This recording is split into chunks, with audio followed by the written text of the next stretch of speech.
kumanta. Whoops, Kitty. Ha? Tatry ko po. Ano ba favorite? Parang may polyps din to. Ano? Yung pinaka-favorite na kanta mo, kahit song and dance. Okay. Yung Wait lang, ha? pinaka-paborito mo. Paborito mong kanta yung ano, If I Were a Boy. Alam mo yun. Right from the start, you were a thief, you stole my heart, and all your willing victim. Sige pa, diretso Artista pa. na yan! Just give me naiiyak siya. Okay lang yan. Umiiyak siya kasi sigurado siya pag uwi niya pagkagalitan siya ang tatay niya.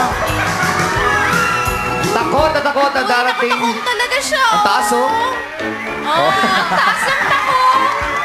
Takot na takot darating si Madlang Delivery Boy kay... At manginginig ito. Kaya manginginig ito. Takot ka. Uminginig ka. Takot baka makalas.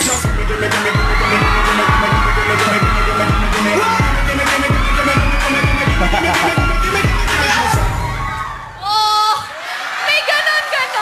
Ipapaliwanag niya kung bakit siya na-delay. Oh my God!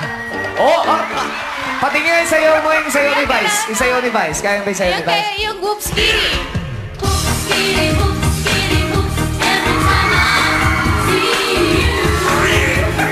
Oh my God!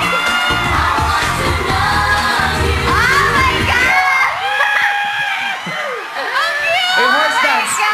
Pati yung horse dance. Artista ka siya. Yung horse dance. Yung horse dance. Horse dance si Vice. Horse dance. Oh my God! Bakla talaga siya!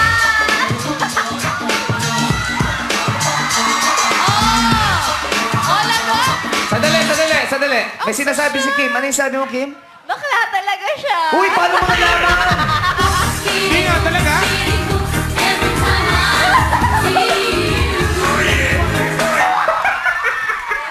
Grabe! Cute. Para kayo magkamag-anak. Ang hinahanap natin nawawalang kawali. Ang natagpuan nawawalang anak ko. Kung anak mo yan, sino ang ama? Si Karil. Si Karina ang Si ama. Karil ang ama. Tsaka pogi din siya. Maganda. Pogi din. Alam mo, ang saya-saya rito. Ay, istorya. Ito na.